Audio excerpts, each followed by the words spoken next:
boss. Who's your girlfriend?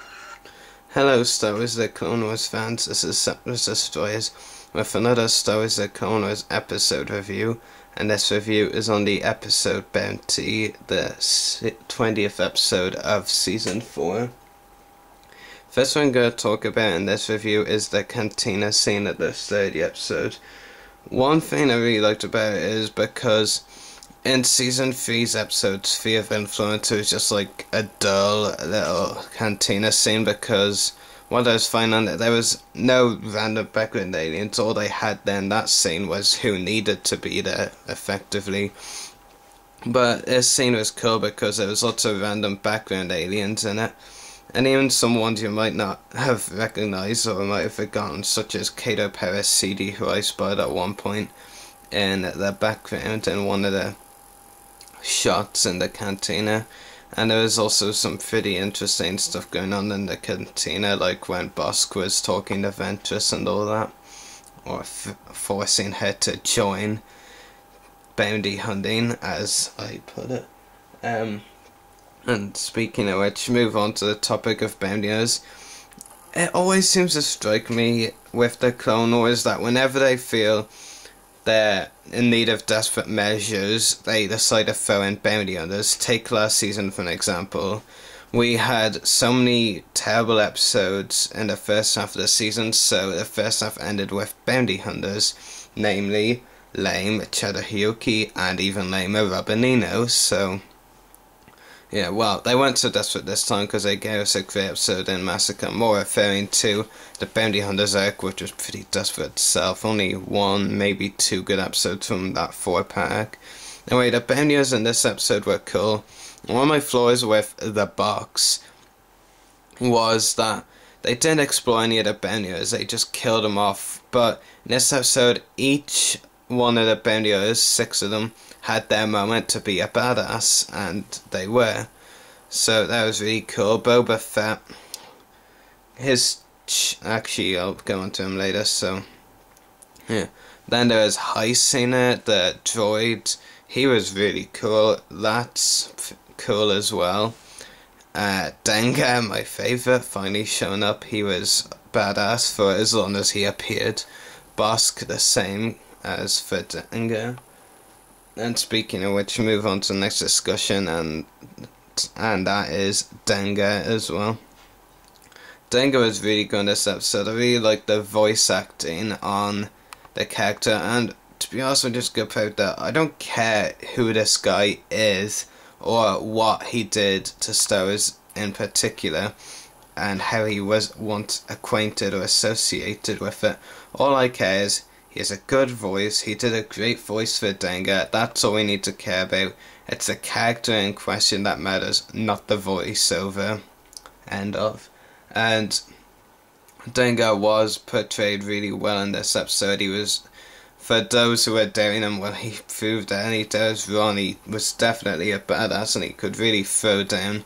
And you just don't beat scenes like that when he put those explosives onto the ninja-like guys and blew them up, and that really showed his crude nature. As Star Wars.com says, he does have a crude side, and that showed it. Having the balls, shall I say, to put explosives right on a couple of enemies, so yeah. And next up, Boba Fett's The Clone Wars portrayal. One thing I didn't like about the Season 2 finale was how they made this Iron Man into a bit of a, well, I'm not going to use that word because it's very sensitive to some, but he was just portrayed as such a weakling and not all done justice to the character we knew from Attack of the Clones, the original trilogy and the EU. But now with him appearing in this, the way he acted, it felt like the show forced his hard nature upon us and made it out as if his Season 2 portrayal had never existed, because there was no similarities between his portrayal in this episode and between the Season 2 finale, and felt very forced upon. And one thing I have associated with Boba Fett is nicknames for him in the Clone Wars in season 2, it was Baby Fett. Now it's just the Brat, because he was a brat in this episode. Especially when he was talking to Ventress at one point, and I can't blame Ventress all for force choking him. He was actually cheering her on while she was doing it. Another thing is the train fighting scenes. They were really good. There was some great action and hand-to-hand combat. One thing that was weird though, and this is a definite blooper, is when the ninja guys first got on the train, and when Dengar first gets kicked in the face, he's holding a gun, but once he's kicked, the gun has completely disappeared. It's actually weird. And I assume that was deliberate to make it have to turn out into a hand-to-hand combat, but it was a pretty bizarre blooper, really.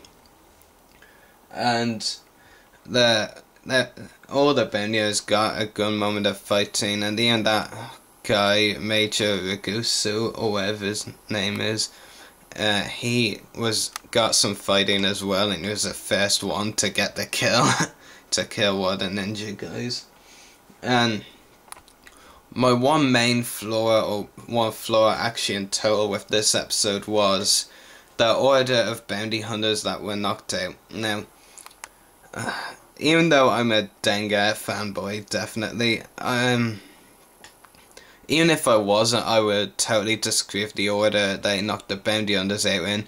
I mean, as this, something I heard once was, you have to be the very best of bounty hunters, among the very best of bounty hunters, to even be considered by Darth Vader for a mission, as shown in Empire Strikes Back, where you had the very best bounty hunters in the galaxy, and well, we just had two of those very best be the first two to get knocked off the train in this episode, so that's very stupid.